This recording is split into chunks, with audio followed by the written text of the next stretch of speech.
Et maintenant, vous avez de la chance. On va vers une île, une vraie. Oui, cap sur la Réunion, de famille bien sûr, avec un F. On dit un F ou un F. Comme tu veux, comme on est en bateau, tu peux dire nef, c'est logique. Famille, je l'adore ce mot, il est tout mimi. Et en plus, sa construction est intéressante. Dans famille, on entend femme. Ah, contrairement à l'idée reçue en pleine figure avec un F, c'est donc la femme qui est chef de famille. Et ça se transmet de mère en fille, puisque dans le mot famille, il y a deux mots qui se mélangent, fille et âme. Ça voudrait dire que c'est la fille qui donne son âme à la famille? Peut-être après tout. Enfin, il ne faut pas oublier les amis. Ils font pour ainsi dire partie de la famille. C'est pour ça que vous trouverez aussi le mot ami au cœur du mot famille. Les esprits chagrins verront notre réalité dans le mot famille. C'est le M qui est en plein cœur. C'est normal, la famille c'est avant tout un refuge d'amour. Famille, je vous aime, et ce M est capital. Si on supprime ce M, il nous reste faille qui rime avec aïe. Alors, aïe aïe aïe, ça fait mal. Sans amour, la famille n'est qu'une source de conflits et de scission. Dans toutes les familles, il peut y avoir une faille qui sépare des clans. Chaque famille est alors emprisonnée dans une cellule familiale. C'est triste. Heureusement, dans chaque famille, il y a un patriarche, comme le célèbre patriarche Noé, qui a sauvé le monde du déluge. Il a inventé un grand bateau. Il l'a appelé Arche parce que Arche, c'est un morceau de patriarche. Tout le monde est monté à bord de l'arche de Noé. Les femmes et les enfants d'abord, et ensuite toutes les familles d'animaux. C'est en hommage au patriarche Noé qu'on a inventé Noël. Simplement en ajoutant un L à Noé. On pouvait bien en prendre un, puisqu'il y en a deux dans le mot famille. C'est le propre d'une famille de partager. Depuis, Noël est un symbole, une fête de famille où tous les clans se réconcilient le temps d'une nuit. Comme quoi, tout est bien qui finit bien dans les histoires de famille. Si ça pouvait toujours être vrai. Allez, on continue avec le P comme parent. Nous avons l'esprit de famille.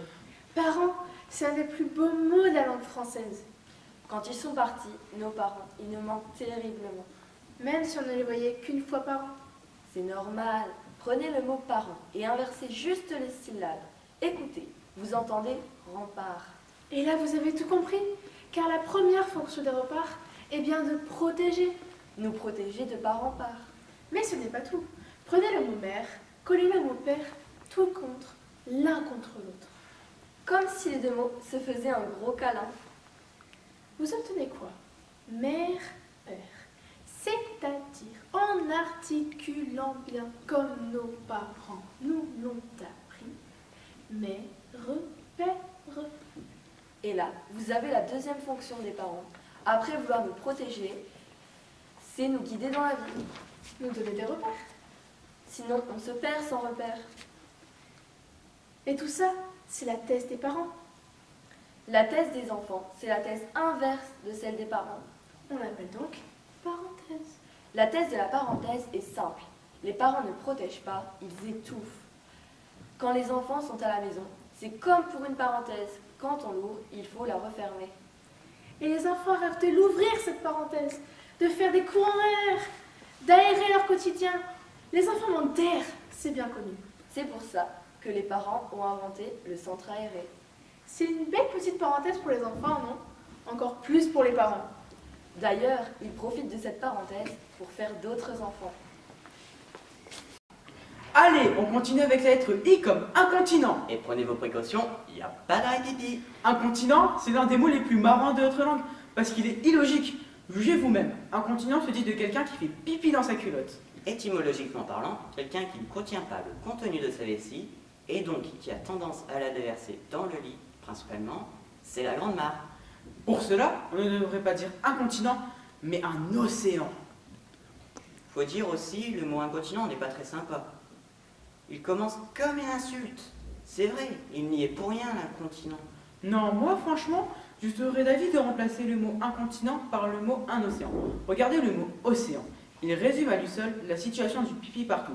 D'abord, la première syllabe eau. Là, pas de doute, on ressent déjà l'humidité.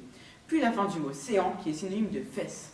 Donc là, rien qu'avec le mot océan, on s'imagine tout de suite mieux les petites fesses humides du papy humide. Vous allez me dire, mais qu'est-ce qu'on peut faire contre l'incontinence? À vrai dire, pas grand-chose. En général, on les laisse pour limiter les dégâts. C'est sûrement une erreur à cause du mot lui-même, car quelqu'un qui est trop à l'aise a tendance à se laisser aller, à ne plus rien contrôler, ni ses flots de paroles, ni ses actes. Et on se dit de ce genre d'individus qui se sentent souvent trop à l'aise, ils se sont plus pissés, lui. Vous voyez le malaise? Quand on y réfléchit bien, le mot à l'aise, c'est falaise avec un petit bout en moins. Vous voyez, un peu comme à Étretat, c'est la mer contre la falaise, ce qui cause bien le problème d'ailleurs. Un océan contre un continent. Marée océanique ou blocus continental? Que le meilleur gagne. Après tout, c'est la nature. Madame Cornille, vous ne serez jamais un continent. Mais nous vous souhaitons un océan de bonheur. En tant que parents Et grands-parents. Avec toute votre famille et tous vos amis.